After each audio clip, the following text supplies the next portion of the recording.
Izin saya Selamat off cam ya, pagi. Pak Dokter. Baik, Pak Arif ya. Silakan. Bapak Ibu, selamat pagi. Selamat berjumpa kembali. Gimana Selamat kabarnya? pagi. Sehat-sehat? Alhamdulillah, Pak. Alhamdulillah, Luar Pak biasa. Sehat Dokter. semua. Mana Pak Acep sehat? Alhamdulillah. Alhamdulillah sehat, Bapak Ibu semuanya. Bapak Ibu, hari ini pertemuan ke-13 ya. Iya betul dok. Iya. Kita nggak berasa ya, udah tinggal 2 pertemuan lagi ya. Apa berasa Bapak Ibu ya? Berasa. Kirain nggak berasa ini. Baik, hari ini temanya adalah modul elementary ya. Modul pembelajaran modul belajar sekolah dasar gitu ya yang kita kembangkan. Baik, sebelum itu yang cuti itu siapa? Bu Nurlina. Saya Pak Oh, Nurlina. nggak jadi Iya. ya? Iya, iya lupa Bu lah. Iya, Mendingan Pak. diselesaikan aja kan, kan Betul. tidak harus hadir tiap tiap minggu kan ya. Betul, Iya Pak. sayang juga kan. Iya, betul. Insya Allah saya selesaikan. Iya, iya. Baik, kehadiran sudah 15 orang ya. Nanti saya cek pulang untuk kehadiran presensi hari ini. Baik, Bapak Ibu, bisa kita mulai saja ya untuk perkuliahan ini. Biasa sesuai rencana ada materi atau penyampaian pemaparan hasil review kelompok berapa sekarang berarti? Kelompok 5, Pak. Kelompok 5 ya. Dengan Bu Fitri Iya, betul. Ada Putri Andini dan juga Liga Valiansyah. bertiga berarti ya. Oke, baik silakan langsung Bapak Ibu kita simak ya. Kita mulai. Baik, Pak, saya izin share screen terlebih dahulu ya, Pak. Silakan. Assalamualaikum warahmatullahi wabarakatuh. Selamat Waalaikumsalam. pagi, Bapak Dr. Acep. Selamat pagi, Bapak Dr. Acep Musliman, selaku dosen kurikulum learning design in ELP. Selamat pagi teman-teman semua. Semoga kita selalu dalam keadaan sehat walafiat dalam lindungan Allah Subhanahu wa taala. Kami dari kelompok 5 yang terdiri dari saya sendiri, Fitri Maulidiah, kemudian nanti akan dilanjutkan oleh Putri Andini dan juga Liga Valiansyah. Pada pagi hari ini ingin memaparkan review jurnal terkait dengan judul Elementary School Teaching Module. Baik, akan dimulai dari saya terlebih dahulu. Saya mengambil artikel yang berjudul Developing English Module in State Elementary School. Bentar. Judul penelitian pada artikel ini adalah pengembangan modul pembelajaran bahasa Inggris di Sekolah Dasar Negeri 056005 Kabupaten Langkat. Penulis dari artikel ini yaitu Priscilla Sembiring dan Elizabeth Rutana Lasmaria Sinaga yang merupakan universitas. Pun penelitian ini adalah penelitian dan pengembangan research and development R&D ini bertujuan untuk menghasilkan dan mengevaluasi modul pembelajaran bahasa Inggris bagi siswa kelas 5 di SD Negeri 056005 Gohor Lama, Kabupaten Langkat. Adapun model pengembangan yang digunakan adalah model Borg and Gall. Subjek penelitian adalah 20 siswa kelas 5 SDN 056005 Gohor Lama yang merupakan kelas eksperimen dan 25 siswa kelas 5 SDN 0701 Hinai yang merupakan kelas pembanding. Adapun hasil penelitian pada artikel ini menunjukkan bahwa bahan ajar yang dikembangkan telah memenuhi kriteria valid dan praktis. Nanti dapat dilihat dari hasil angket guru yang mencapai persentase 92%. Selain itu, penggunaan modul ini terbukti dapat meningkatkan hasil belajar siswa. Kelengkapan belajar di kelas eksperimen meningkat dari 45% pada pretest menjadi 70% pada posttest. Lanjut, pendahuluan. Adapun latar belakang masalah pada artikel ini ada 4 latar belakang masalah. Yang pertama, metode konvensional, yaitu penyampaian materi dilakukan secara konvensional melalui metode ceramah dan mencatat, yang terkadang membuat siswa terkesan pasif dan kurang aktif. Kemudian latar belakang masalah selanjutnya yaitu kreativitas guru rendah. Guru kurang kreatif dalam menerapkan model pembelajaran dan cenderung hanya menggunakan buku teks. Kemudian bahan ajar tidak memadai. Maksudnya di sini bahan ajar yang digunakan biasanya dominan pada aspek kognitif, kurang kontekstual dan tidak sesuai dengan kompetensi dasar siswa. Buku paket yang tersedia juga sudah rusak atau hilang halamannya. Lalu motivasi siswa rendah. Modul konvensional yang hanya berisi materi bacaan dan pertanyaan membuat siswa bosan, kurang tertarik, dan sering bermain di kelas saat guru menjelaskan. Kemudian tujuan penelitian dari artikel ini, tujuan utamanya yaitu mengembangkan modul pembelajaran bahasa Inggris untuk siswa kelas 5 SD Negeri 056005 Langkat dan mengetahui efektivitas modul pembelajaran bahasa Inggris yang dikembangkan dalam meningkatkan hasil belajar siswa kelas 5 SD.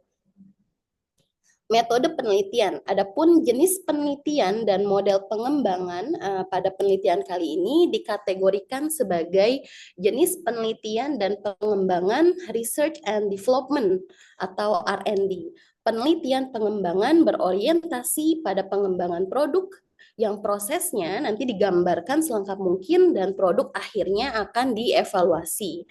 Adapun model pengembangan, bahan ajar yang digunakan adalah model Borg and Gall.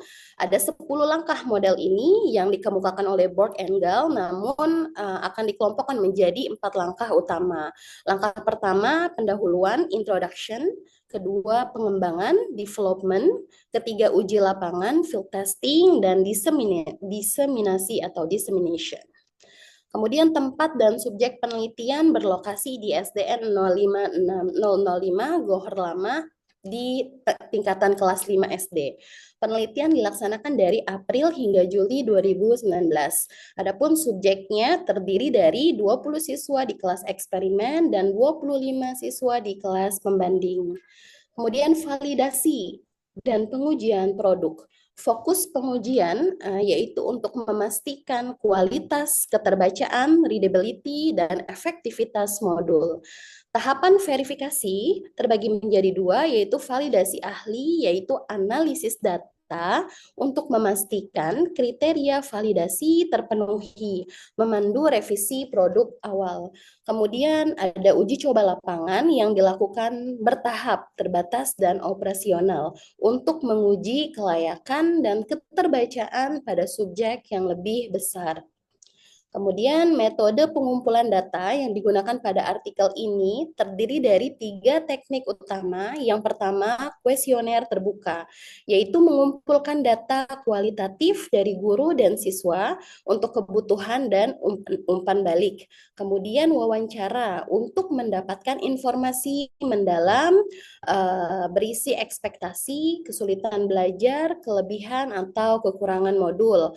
Kemudian yang terakhir yaitu tes untuk mengukur hasil belajar siswa. Adapun desain tes berbentuk pre-test sebelum modul dan post-test setelah modul. Bentuk tes yaitu tes tertulis multiple choice atau soal pilihan ganda dan tes unjuk kerja atau performance test. Kesimpulan metodologis dari artikel ini yaitu komitmen proses pada metodologi R&D yang ketat menjamin proses pengembangan yang sistematis dan teruji.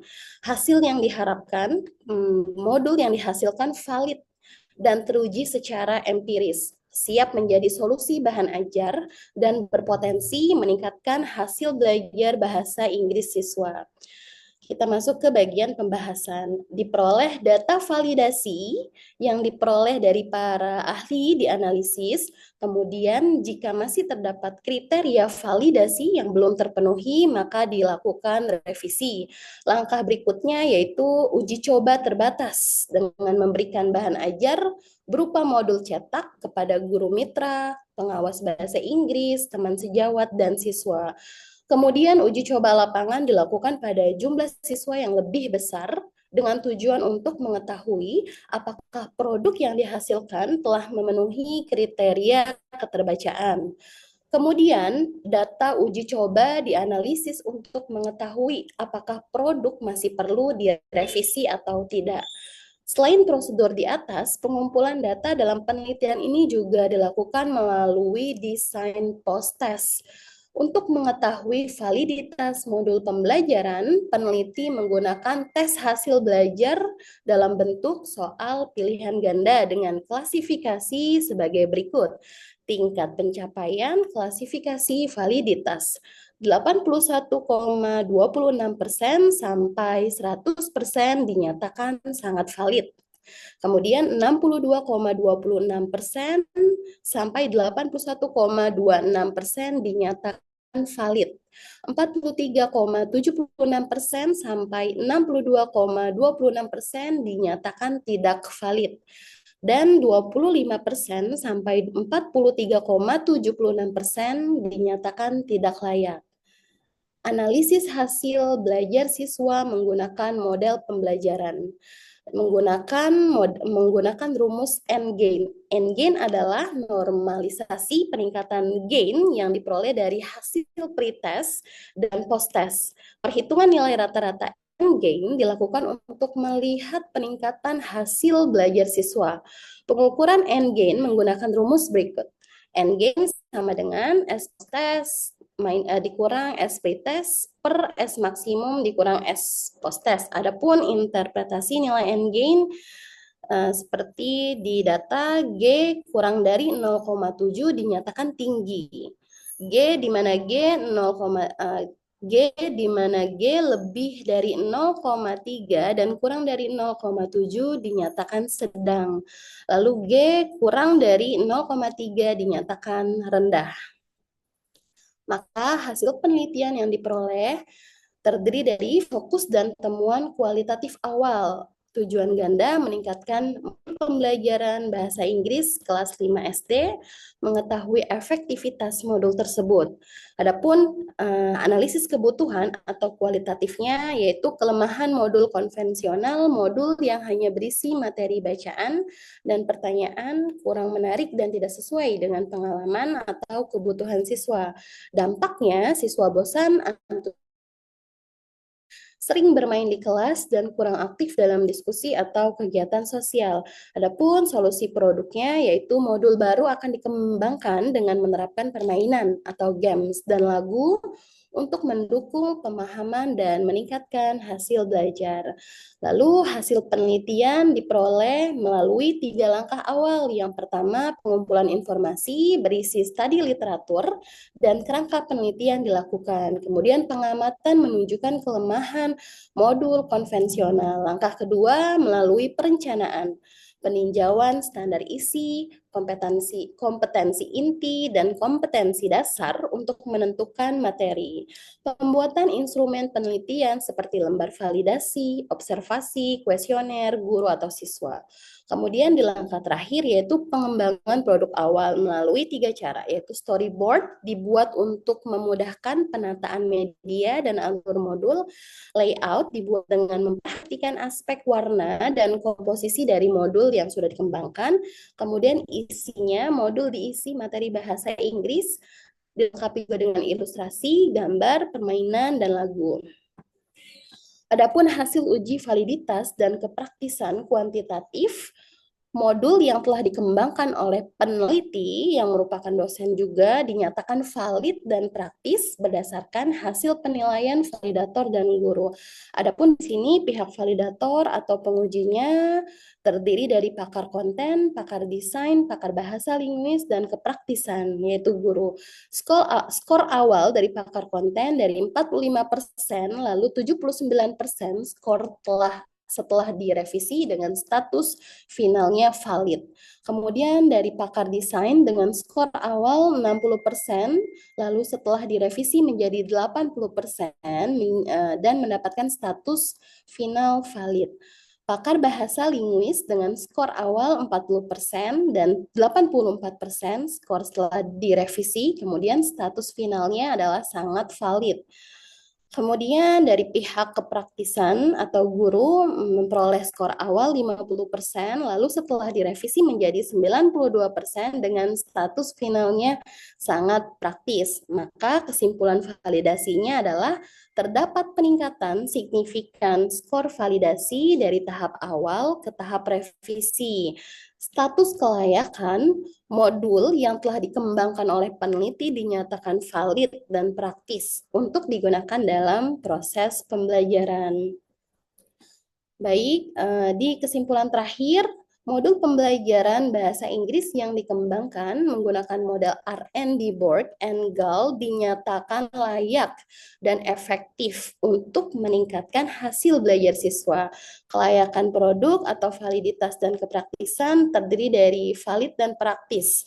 Valid di sini berarti modul telah memenuhi kriteria kelayakan terbukti dari penilaiannya baik oleh ketiga pakar validator materi, desain, dan bahasa. Kemudian dinyatakan praktis karena modul sangat praktis untuk digunakan, dibuktikan dengan persentase kepraktisan dari guru yang mencapai 92%. Efektivitas pembelajaran modul terbukti efektif dalam meningkatkan penguasaan materi siswa, terutama dalam konteks bahan ajar berbasis keterampilan sosial. Adapun peningkatan kelas eksperimen, tingkat kelengkapan siswa meningkat tajam dari 45% di awal pretest menjadi 70% di akhir post-test. Lalu peningkatan kelas komparatif, peningkatan juga terlihat signifikan, yaitu dari 54% dari pretest menjadi 80% dari post-test. Itu saja yang bisa saya paparkan dalam paparan kali ini. Terima kasih, akan dilanjutkan oleh Putri Andini. Baik, kepada Putri, dipersilakan.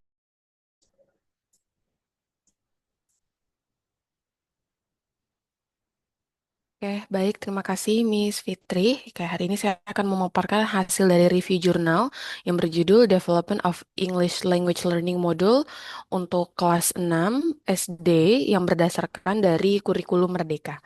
Oke.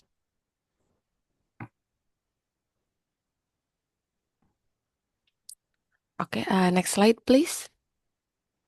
Oke, untuk pendahuluannya, artikel ini ditulis oleh Marisa Fitri dan juga Jazadi tahun 2025 di awal Februari ini, yang meneliti perlunya pembaruan materi bahasa Inggris kelas 6 agar sesuai dengan kurikulum Merdeka, karena ini diambil dari SD Negeri, Sekolah Dasar Negeri, yang menekankan bahwasanya pembelajaran itu berpusat pada siswa, kreativitas, dan juga kemandirian.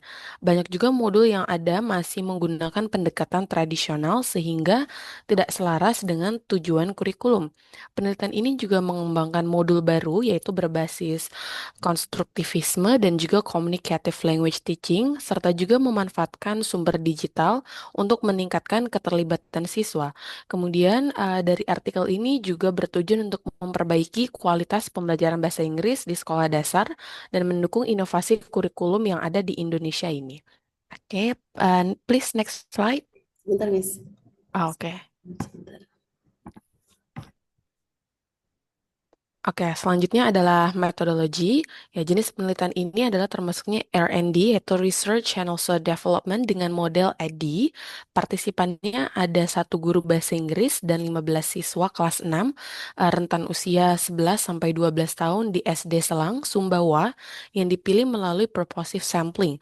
Konteks penelitiannya adalah semester 2 tahun ajaran 2004-2025. Kerangka teori yang digunakan adalah konstruktivisme dan juga Communicative Language Teaching atau CLT. Instrumen penelitiannya berupa wawancara, interview antara guru dan juga siswa. Kemudian ada lembar validasi ahli, angket umpan balik siswa, rubrik pretest, dan post-test kemampuan berbicara. Terakhir yaitu dokumen-dokumen yang harus disiapkan yaitu adalah CP dan juga ATP, buku teks, serta RPP juga sebagai penunjang. Oke, next slide please. Oke, hasil dan pembahasannya, modul bahasa Inggris kelas 6 berhasil dikembangkan menggunakan modul AD, kemudian validasi ahli menunjukkan kategori yang sangat layak, itu berada di antara skor 87 hingga 92%. Uji coba di kelas menunjukkan peningkatan hasil belajar signifikan, yaitu nilai rata-rata naik dari 57,4 menjadi 81,6. Kemudian siswa juga lebih aktif, percaya diri, berbicara, dan termotivasi berkat visual permainan dan cerita yang kontekstual. Guru juga merasa modul mempermudah pengajaran dan lebih sesuai dengan kurikulum Merdeka. Oke, next slide please. Ada dampak positif yang diberikan setelah penelitian ini terjadi, yaitu meningkatkan vocabulary dan juga speaking. Siswa meningkatkan motivasi, perhatian, dan partisipasi selama kegiatan belajar, mendukung kurikulum Merdeka dengan pembelajaran berdiferensiasi dan berpusat pada siswa, mengurangi beban guru juga karena modul sudah lengkap dengan alur, aktivitas, media, dan evaluasi. Yang terakhir yaitu mengembangkan literasi budaya lokal sekaligus literasi bahasa Inggris. Oke, kelebihan dari penelitian ini adalah menggunakan model R&D yang sistematis dan terbukti efektif, validasi dari ahli materi, ahli media, dan guru sehingga modul berkualitas tinggi. Modul kontekstual, menarik, dan sesuai usia siswa SD. Menggunakan beragam instrumen, tidak hanya wawancara, tetapi juga disertai oleh observasi, validasi, kuesioner, pretest, post-test untuk meningkatkan validitas dan juga adanya triangulasi data sehingga hasil lebih terpercaya. Kekurangan dari penelitian ini yaitu penelitian hanya dilakukan pada satu sekolah saja dengan jumlah peserta yang kecil yaitu sekitar 15 siswa sehingga belum dapat digeneralisasi. Uji coba modul dilakukan dalam waktu yang terbatas yaitu hanya rentan 2024 sampai 2025 sehingga belum mengetahui dampak jangka panjang. Fokus keterampilan bahasa lebih pada speaking dan vocabulary. Aspek listening dan juga writingnya masih kurang untuk dieksplorasi serta belum mengintegrasikan teknologi digital secara mendalam. Padahal kurikulum Merdeka sendiri mendukung adanya yaitu literasi digital. Oke, kesimpulan dari penelitian ini berhasil menggunakan modul bahasa Inggris kelas 6 yang valid, praktis, dan efektif sesuai kurikulum Merdeka. Modul ini juga meningkatkan hasil belajar yang cukup signifikan dan mendukung keterlibatan siswa melalui konteks lokal dan pendekatan komunikatif. Meski itu, terdapat beberapa keterbatasan, penelitian ini menjadi dasar kuat untuk pengembangan modul dan juga studi lanjutan. Oke, sekian dari saya. Terima kasih. Yang akan selanjutnya dilanjutkan oleh Liga. Baik, terima kasih Miss Putri.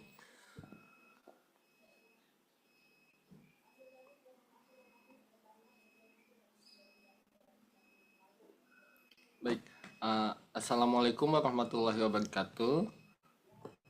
Waalaikumsalam. Selamat pagi Pak Dokter. Terima kasih atas kesempatannya. Pada pagi ini saya ingin menyampaikan jurnal review yang berjudul tentang Development of Teaching Modules. Next slide, Miss.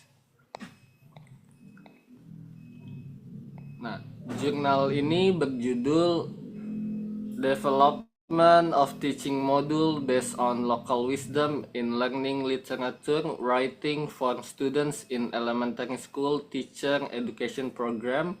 Penulisnya itu ada Hetty Diana Septika, Muhammad Ilyas, dan Kiftian Hadi Prasetya. Next slide, Miss. Nah, yang pertama itu pendahuluan. Latar belakang. Yang pertama itu penelitian ini berangkat dari beberapa kondisi penting yang terjadi di dalam pendidikan Indonesia, terutama terkait perkembangan teknologi, keberagaman budaya, dan kebutuhan pembelajaran yang relevan dengan konteks lokal. Konteks lokal di sini yaitu adalah kearifan lokal di Kalimantan Timur, budaya Dayak, Kutai, Pasar. Nah, di sini guru mengembangkan modul e-modul untuk membantu siswanya lebih memahami budaya lokal. Next slide, Miss.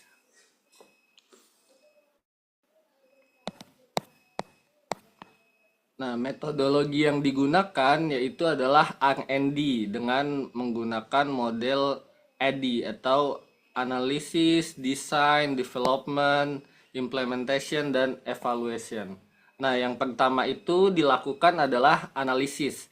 Tahap awal ini digunakan untuk mengidentifikasi kebutuhan dan masalah pembelajaran. Yang dianalisis itu seperti kebutuhan belajar, pelajarnya atau karakteristik peserta didiknya, kurikulumnya, capaian pembelajarannya, lingkungan belajarnya, dan juga sumber belajar yang tersedia.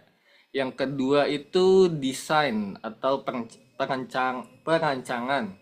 Tahap ini merancang solusi pembelajaran berdasarkan hasil analisis yang dirancang seperti struktur modulnya, pemilihan metode dan strategi pembelajaran, penyusunan alur pembelajaran, mendesain tampilan modul, layout, warna, dan juga menyusun instrumen validasi seperti ahli materi dan juga ahli media. Selanjutnya itu adalah development, pengembangan. Pada tahap ini, rancangan mulai diwujudkan menjadi produk nyata, yaitu melalui tinjauan ahli, melakukan validasi oleh ahli media dan ahli materi, dan juga merevisi produk berdasarkan masukan para ahli. Yang selanjutnya yaitu keempat, implementasi. Produk ini diuji kepada murid. Tahap ini biasanya mencakup uji coba kelompok kecil seperti 5-15 orang dan juga uji coba lapangan, dan mencatat respon siswa seperti bagaimana kemudahan penggunaan dan pemahaman terhadap modul tersebut.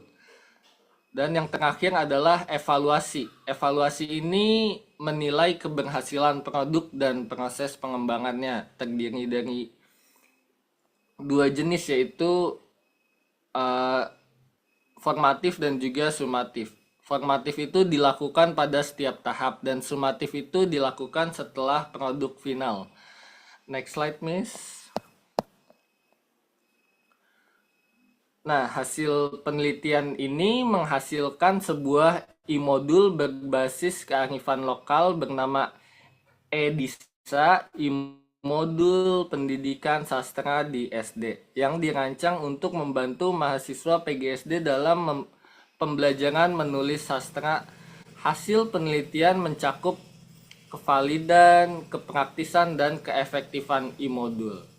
Yang pertama, hasil validasi ahli media dan ahli materi ini menunjukkan sangat valid. E-modul dinilai sangat baik dan segi tampilan, konsisten desain, keterbacaan, dan kemudahan penggunaan. Dan menurut ahli materi, isi e-modul dianggap sangat layak, relevan, akurat, dan cocok sebagai bahan pembelajaran sastra anak berbasis kearifan lokal di Kalimantan Timur. Next slide, Miss. Nah, selanjutnya itu ada uji kepraktisan atau implementasi pada kelompok kecil dan juga kelompok besar. Yang pertama itu uji kelompok kecil menilai kesenangan siswa, pemahaman siswa, dan wawasan kearifan lokal. Yang selanjutnya uji coba lapangan atau kelas sesungguhnya dilakukan pada kelompok yang lebih besar saat digunakan dalam kelas sebenarnya, e-modul mendapatkan nilai yang sangat baik, yaitu 89,86%. Next slide, please.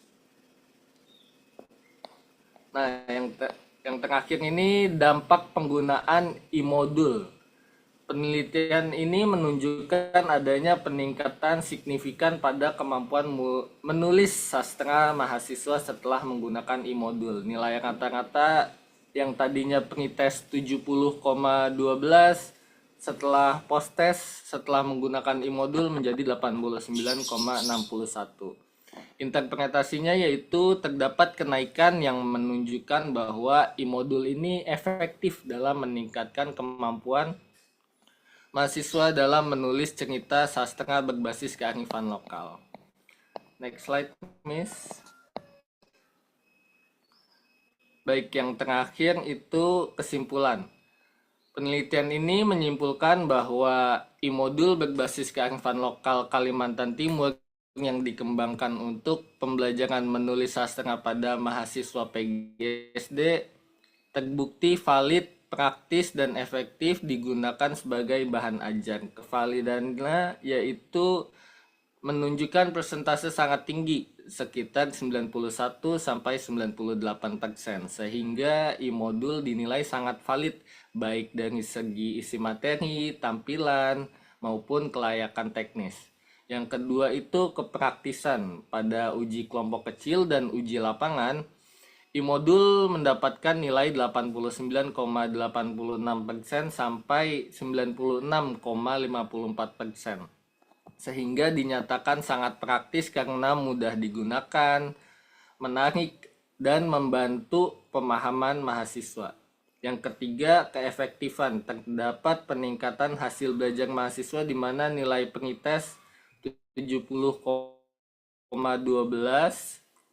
meningkat menjadi post-test 89,61, sehingga e-modul efektif meningkatkan kemampuan menulis sastra berbasis kearifan lokal. Yang terakhir yaitu relevansi dan potensi pemanfaatan. E-modul yang dikembangkan sesuai dengan karakteristik peserta didik dan budaya lokal sehingga sangat mendukung pembelajaran yang kontekstual, inovatif, dan berorientasi pada pelestarian kearifan lokal Kalimantan Timur. Next slide, Miss.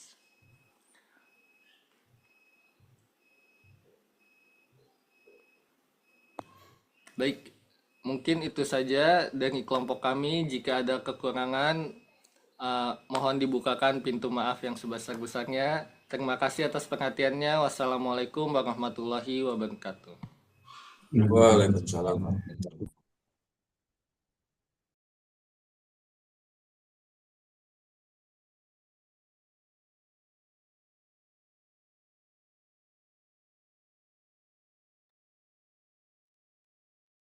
Baik, silahkan Miss Fitri lanjut, mungkin bisa diskusi dulu ya. Atau ada yang mau disampaikan dari yang lain?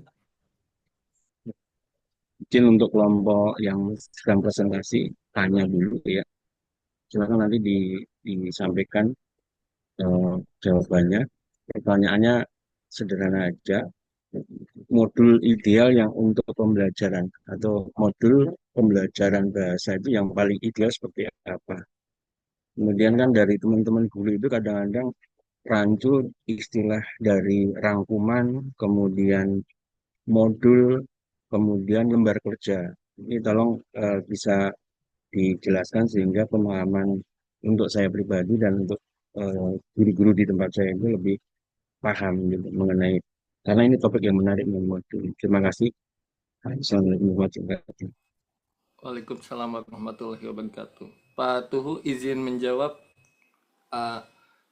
Menurut saya itu modul ideal untuk pembelajaran bahasa, khususnya bahasa Inggris, itu harus interaktif, kontekstual, dan melibatkan berbagai media. Contohnya di buku itu menyediakan barcode listening atau barcode video agar anak-anak lebih interaktif terhadap bukunya, dan juga buku itu harus relevan dengan kehidupan nyata peserta didik. Contohnya, eh, misalkan dalam dialog tersebut, nama tokoh anaknya itu disesuaikan dengan tokoh-tokoh yang ada di Indonesia seperti Budi, Arif, dan tidak menggunakan nama-nama tokoh dari luar seperti John atau Adam. Nah, itu juga dapat membantu modul lebih kontekstual, dan juga modulnya itu harus berdasarkan budaya-budaya lokal, mengintegrasikan nilai budaya, agama, dan sosial yang ada di Indonesia, dan menyesuaikan terhadap anak SD, SMP, dan juga SMA. Mungkin itu jawabannya, lebih kurangnya mohon maaf. Ya, makasih Pak Liga. Ya, Tadi terima yang kasih belum Pak. disinggung mengenai ini Pak Liga, lembar kerja, kemudian ringkasan materi dan eh, modul sendiri Pak. Mungkin Pak Liga udah bisa karena topiknya modul kan, jadi pengertian itu mungkin bisa dijelaskan Pak Liga. Atau yang lain deh, karena katanya utamanya dengan modul gitu. Makasih. Hmm,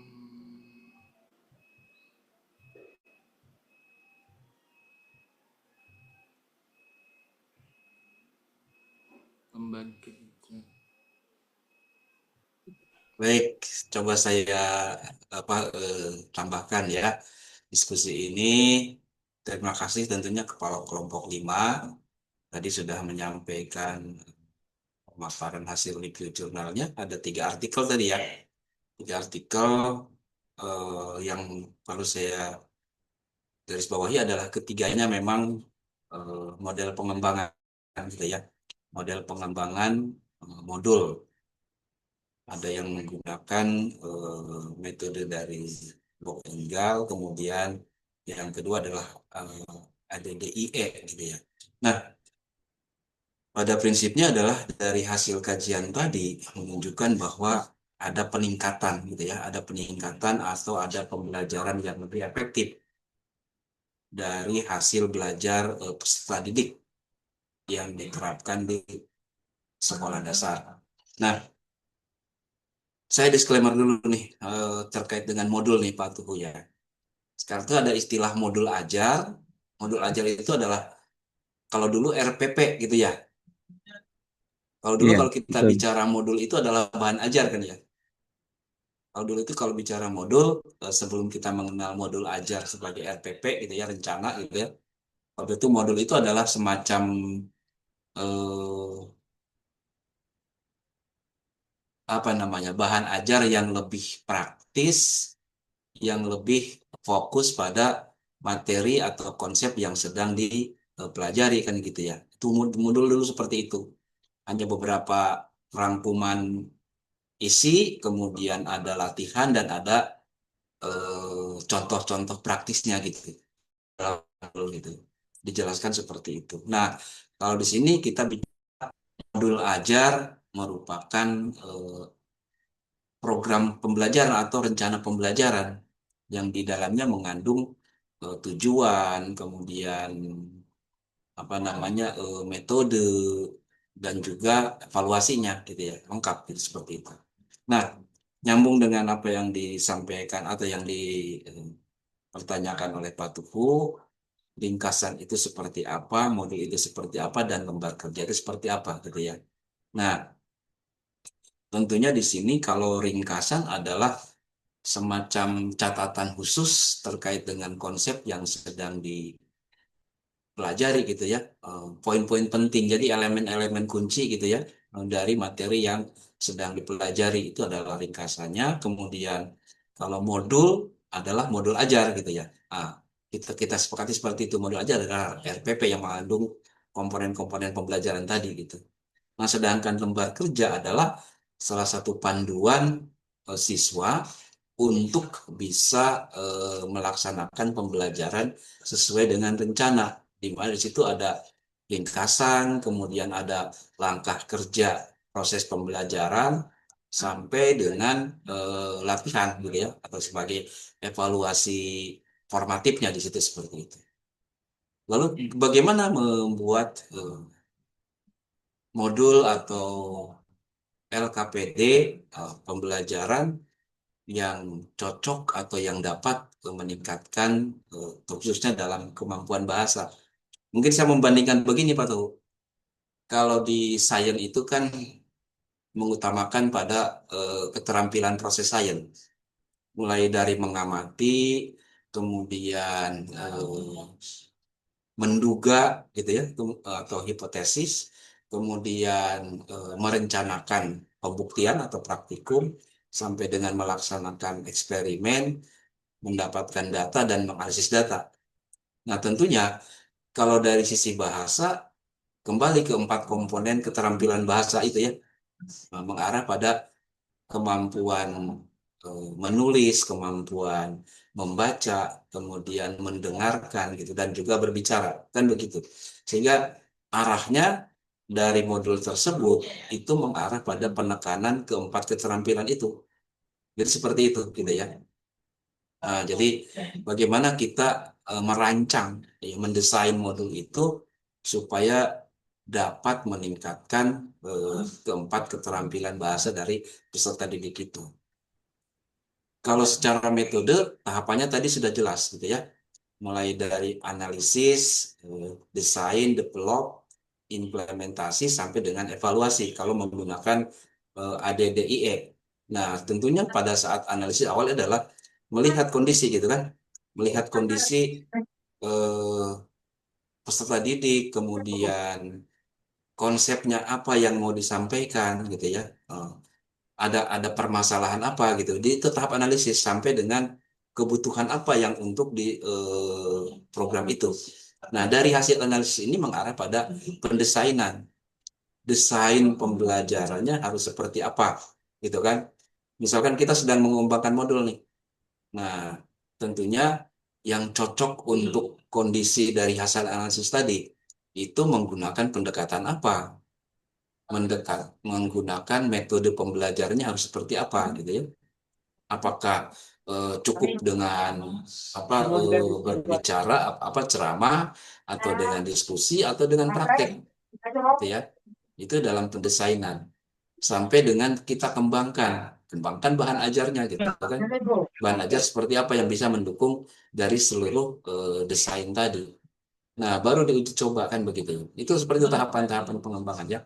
Diuji coba, dianalisis lagi, dianalisis kembali keberhasilannya, dicoba lagi gitu ya, dicoba lagi gitu sampai akhirnya dapat ternyata yang paling efektif adalah modul yang sudah kita ujikan gitu ya dan berhasil gitu ya. Sehingga kita dapatkan metodenya apa, medianya apa gitu ya, sampai dengan model evaluasinya seperti apa. Begitu Pak Teguh ya. Jadi dalam tahap pengembangan itu harus ada tahapan-tahapan yang memang harus kita kita lakukan seperti itu. Ya, Pak dosen tadi saya itu dalam pikiran saya itu agak agak bias antara modul belajar dengan modul pembelajaran. Itu antara tadi kan sudah jelas Bapak Ya, sampaikan bahwa yang dibahas di sini kaitannya dengan RPP. Karena ya, dalam akreditasi itu kan guru diminta untuk membuat modul belajar, Pak. Bukan RPP, maksudnya modul panduan untuk berarti belajar bahan dan gitu ya. materi. Nah, betul gitu. Tadi yang di Oke. dalam pikiran saya itu ada dua istilah itu. Dengan penjelasan Bapak dan Pak Liga tadi saya lebih jelas kembali gitu. Iya, Jadi fokus di sini adalah untuk eh, RPP tadi dihubungkan dengan RPP namanya gitu kan. betul ya. Jadi modul modul pembelajaran di sini adalah RPP gitu ya Pak ya. Kita kita Oh, itu. RPP dia Nah ya. ya, modul pembelajaran. Nah, modul ajar lah gitu. Modul ajar itu kita ininya adalah RPP. Nah, sekarang kalau bicara tentang modul sebagai bahan ajar itu Hmm. adalah kita mungkin kita sesuaikan sama seperti LKPD gitu. Lembar kerja gitu Iya, ya, lembar kerja, tapi lebih lebih lengkap di situ ya, gitu ya modul aja. betul. Jadi semacam ringkasan kan, kalau buku sumber itu kan terlalu berat gitu ya. Nah, kalau modul ajar itu adalah paket pembelajaran yang kita siapkan untuk membantu siswa memahami lebih mudah gitu, seperti itu. Ya.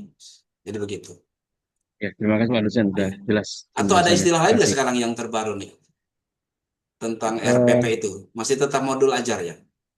Loh, tetap RPT mau belajar ya, Modul betul. ajar ya, seperti itu. Belum ada berubah. Kalau dulu ada yang menyebutnya kan dengan lesson plan, Pak ya.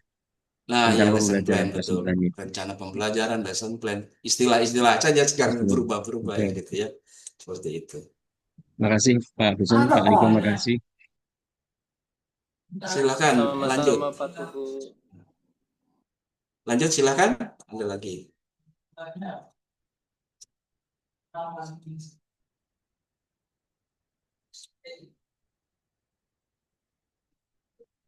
Nah, Bapak Ibu sebelum berlanjut mungkin saya konfirmasi ya.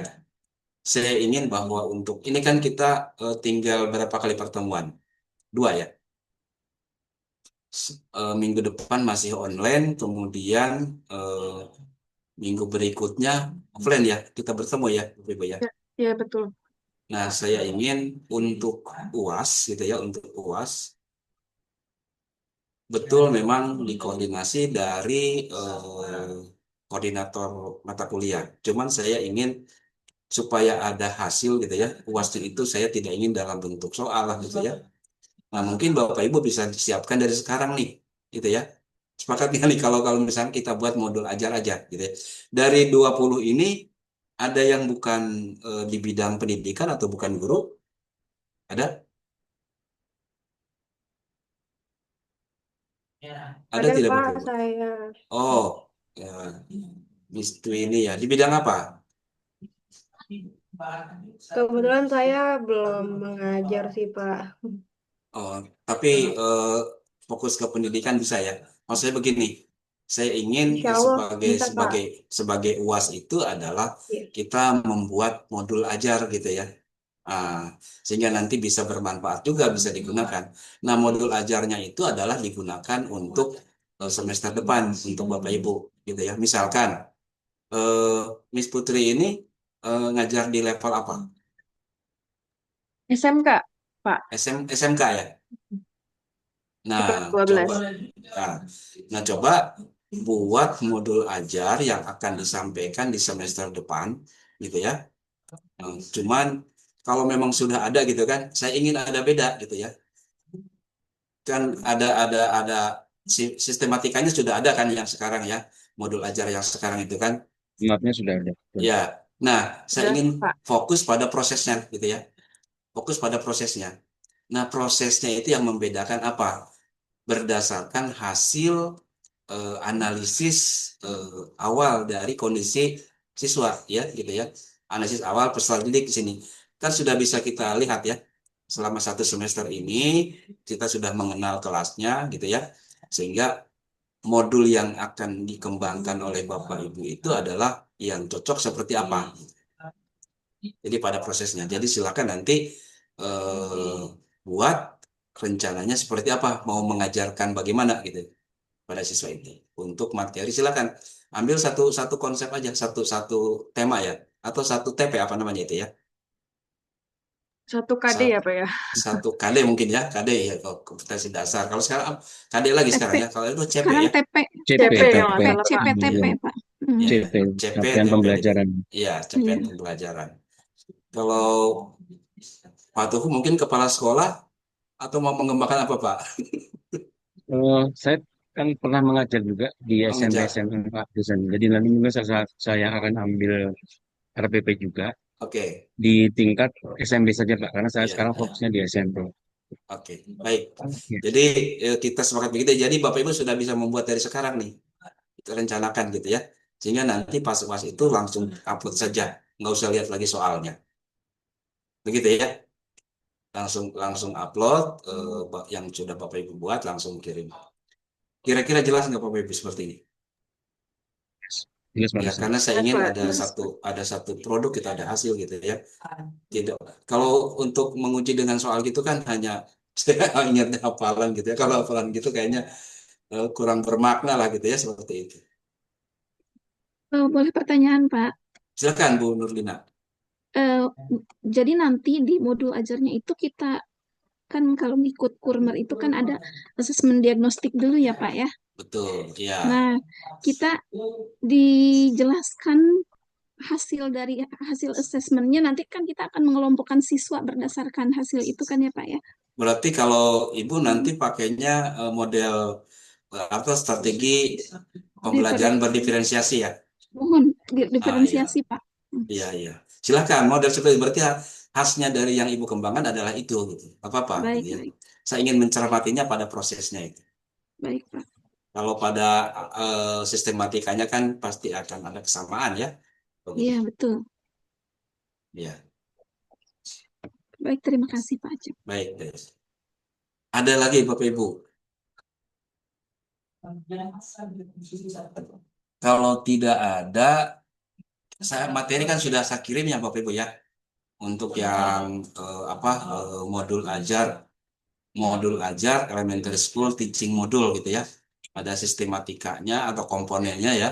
Eh, Nah, itu adalah komponen standar yang memang dikembangkan dari sejak awal pengembangan modul gitu ya. Nah, yang sekarang mungkin berbeda-beda ya. Terutama untuk yang pendekatan pembelajaran mendalam atau deep learning itu ada formatnya, ada yang terbaru sekarang ini seperti itu. Nah, saya tidak ingin ke situ, tapi saya ingin ada satu hal yang baru nih Bapak Ibu ya, mungkin jadi hal yang mudah-mudahan menarik gitu ya. Bapak Ibu kenal KBC mungkin ya sekarang ya. Pernah dengar ya Bapak Ibu? KBC. Belum. Belum. Kurikulum berbasis cinta. Ah? Pernah ya? Ya, ya, ya. Oke. Gini, saya coba tampilkan aja ya. Itu dari Kemenak ya, ya dok ya. Betul menarik gitu ya. Mungkin jadi Ya. bahan Benar. diskusi juga gitu ya. Seperti itu. Coba saya share ya. Maksud saya bukan pasti dijelaskan poin subjek objek ini nanti itu masukkan di bagian tema utamanya itu kaum DSD itu apa maksudnya ya. Jadi bukan membuat satu poin baru lagi. Ini saya seperti ini saya ambil dari FGD ya, sosialisasi kurikulum berbasis cinta dari Kemenak gitu ya. Kebetulan di komunitas PPG itu yang menjadi narasumber Prof. Din Wahyudin dari UPI gitu ya, yang memang pengembang kurikulum itu sering share dengan kita gitu ya, terkait beberapa hal yang terbaru baik dari Kemenak maupun dari Kemendikdasmen gitu ya. Nah, ini mudah-mudahan sih penyampaiannya sesuai gitu ya, yang dari saya ini gitu. Cuman mungkin kita bahan diskusi aja gitu ya, gitu ya. Jadi ada dua rujukan yang disampaikan gitu ya. Yang pertama ada saya tidak gitu.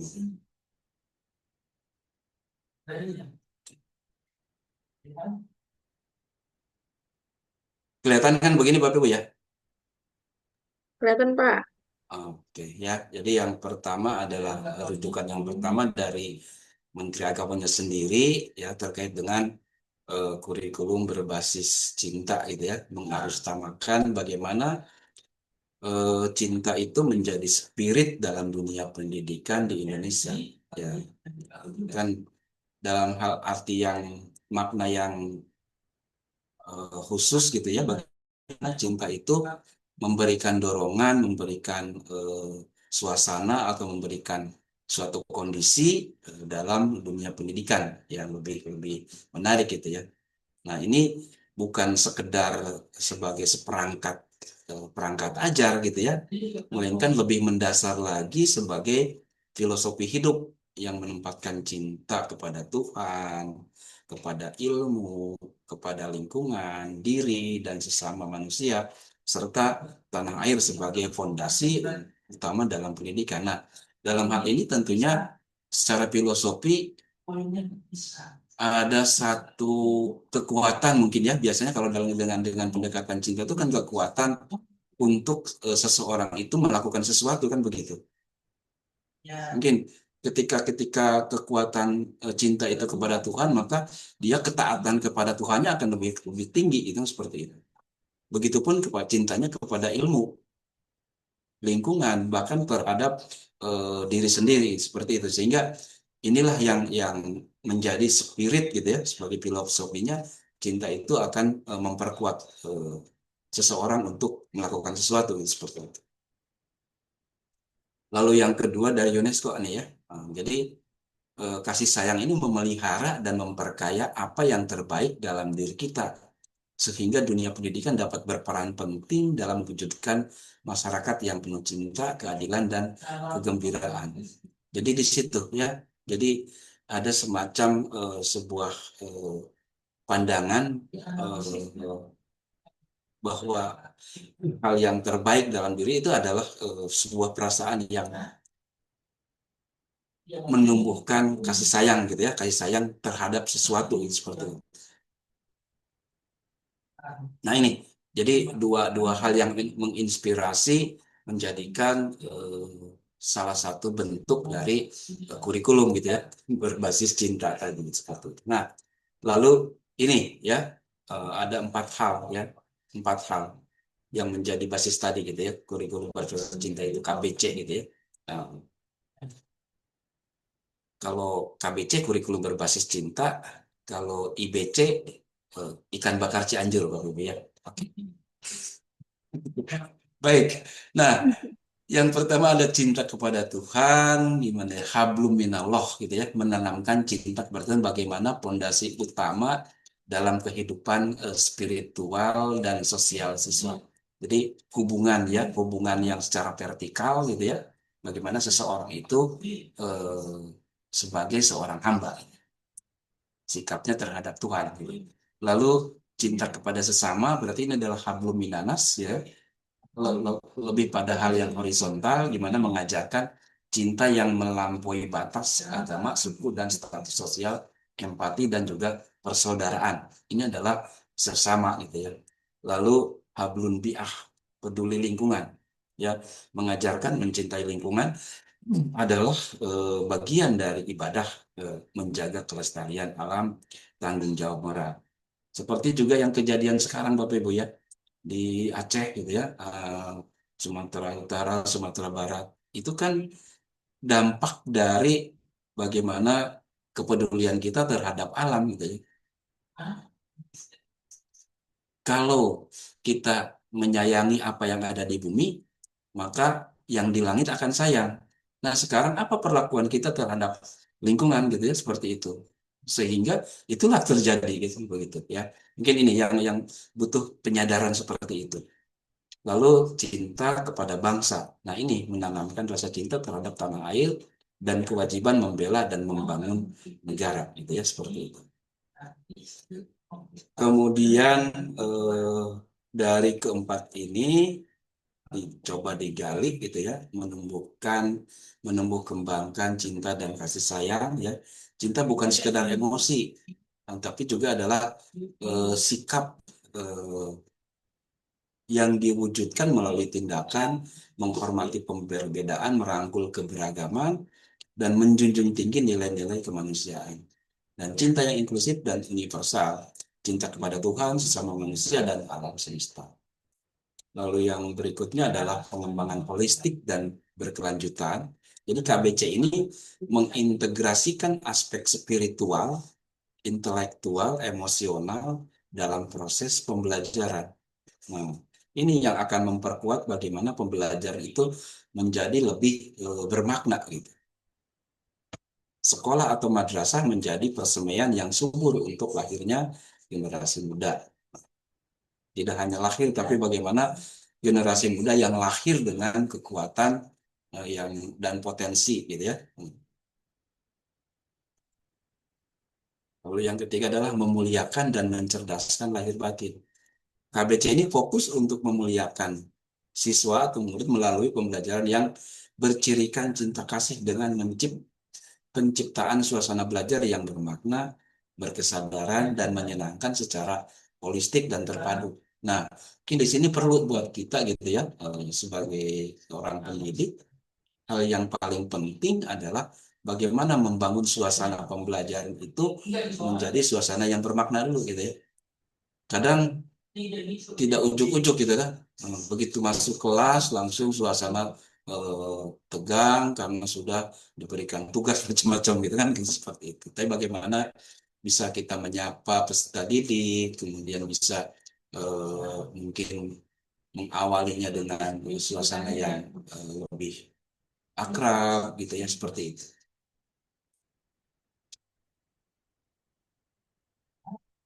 Lalu kurikulum bersihnya adalah pendekatannya dia, pendekatan itu ada eh, pada multikultur, pada kolaboratif partisipatif, pada humanistik dan pendidikan karakter, yang integratif, keteladanan, dan reflective learning. Jadi sebetulnya eh, ini adalah komponen-komponen yang memang bagian dari pendekatan yang sering digunakan gitu ya. Cuman memang ini lebih terintegrasi gitu, seperti itu. Dan ini adalah mengembangkan kreativitas dan inovasi. KPC memberikan ruang bagi guru dan murid untuk mengembangkan kreativitas dan terobosan baru dalam pembelajaran yang bermakna, yang bercirikan kasih sayang. Ini ya, ciri-cirinya itu adalah kasih sayang itu. Dan ini yang terakhir gitu ya, Bapak Ibu, adalah ini sumbernya dari Frontier in Psikologi di 2023. Jadi memang sudah pernah dikembangkan gitu ya. Love of Pedagogy ya. Itu ada 15 aspek kasih sayang gitu ya. Mulai dari kindness, empathy, sacrifice, kemudian forgiveness, acceptance, kemudian community, ethics, kemudian growth, care, respect, freedom, dialogue, kemudian bonding, intimacy, passion gitu ya. Nah ini ke-15 ini aspek inilah yang menjadi kekuatan secara secara apa namanya jiwa gitu ya, secara jiwa yang bisa seseorang itu mampu belajar sangat efektif gitu, seperti itu. Nah, itu Bapak Ibu yang ingin saya share di hari ini gitu ya. Semoga menjadi inspirasi gitu ya, untuk bisa kita kembangkan. Baik, silakan Bapak Ibu kalau ada yang mau menanggapi. Bapak, Ya, izin bertanya Pak, ya, ya ya, silakan. mengenai tugas modul ajar itu ada batas tingkatan levelnya nggak Pak? Harus di level kelas berapa gitu? Disesuaikan aja, disesuaikan dengan misalnya sekarang ngajar di mana, misalnya gitu ya. Ya, kalau saya pakai modul ajar yang sudah saya terbitkan menjadi buku itu boleh Ya, tidak Pak? boleh, tapi coba tandai eh, hal-hal yang khususnya ada di mana di proses pembelajaran gitu, Oh, gitu ya. ya. Seperti itu. Ya Jadi kalau silakan pilih. tingkatannya, jadi kalau Ya, tingkatannya menyesuaikan dengan kita masing-masing ya Pak. betul. Karena saya ingin bahwa apa yang sudah dibuat itu bisa bermanfaat gitu. Nggak hanya sekedar pemenuhan tugas, tapi bagaimana itu dimanfaatkan gitu ya. Sekarang misalnya itu sudah punya modul gitu, sudah punya dalam bentuk paket buku gitu ya. Nah, sekarang terpikirkan nggak apakah buku itu cocok untuk semua kondisi gitu ya. Bisa jadi buku dibuat itu misalkan semester lalu, sekarang siswanya sudah berubah. Kan begitu ya. Nah, jadi coba dianalisis kembali kebutuhan siswa yang sekarang itu sehingga nanti di semester depan itu diterapkan udah cocok. Lebih mudah sebetulnya kalau sudah ada bukunya ya. Begitu analisis ternyata cocok, masih cocok ya sudah gitu ya. Khasnya proses pembelajaran yang Miss Fitri kembangkan itu ada di mana gitu. Itu yang di highlightnya gitu, seperti itu. Oke, baik Pak. Terima kasih Pak. Baik, Pak, izin bertanya, Pak. silakan. Berarti nanti untuk UAS itu tidak berupa soal ya, Pak, hanya proyek modul yang kemudian diupload, begitu ya, Pak ya? Ya, ya. Jadi abaikan saja ada soalnya ya. Soal abaikan langsung upload aja. Oke, baik. Gitu Clear, ya. Pak. Jadi siap ya. Jelas semuanya ya. Gitu ya, seperti itu. Maaf Pak, materinya juga bebas berarti Pak? Materinya sesuai dengan yang mau disampaikan tadi. Baik Pak. Iya, ya. Jadi semester depan itu kan mau menyampaikan apa gitu ya, seperti itu. Oh iya, baik Pak. Iya. Kan nanti ada waktunya juga kan, ada waktu gitu ya, seperti itu. Jadi disampaikan dalam berapa apa namanya berapa Temuan. temuan gitu seperti itu. Kemudian capaiannya juga ditentukan gitu kan. Berarti yang untuk semester genap itu Pak Betul, dosen ya. iya, semester Iya. genap. Tapi nggak harus satu semester ya, satu CP aja tadi.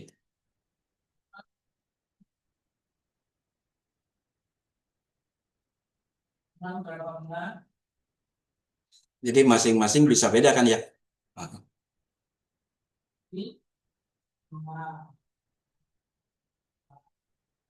baik, ada lagi Bapak Ibu?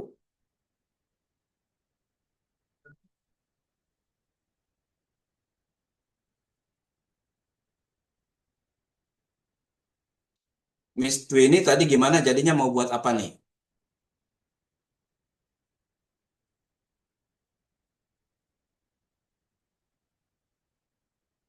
Yang tidak dalam bidang pendidikan gimana? Menyesuaikan aja berarti ya nanti ya.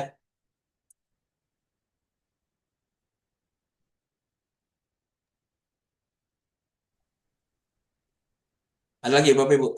Cukup mungkin ya? Cukup. Oke, mungkin cukup Bapak Ibu ya. Terima kasih pada kelompok 5 untuk penyampaian pemaparannya dan juga Bapak Ibu semuanya. Eh, Apa yang telah disampaikan dari penyaji maupun dari saya, semoga menjadi inspirasi untuk kita terus mengembangkan kompetensi. Baik Bapak Ibu, mungkin cukup saya izin pamit. Sampai jumpa minggu depan. Salam sehat dan sukses selalu. Assalamualaikum warahmatullahi wabarakatuh. Saya pamit. Waalaikumsalam Waalaikumsalam warahmatullahi warahmatullahi wabarakatuh. wabarakatuh. Thank you Terima Pak kasih Pak Terima Aceh. Dokter kasih Adi. Pak Terima kasih, Dokter. Pak Terima Dosen. kasih.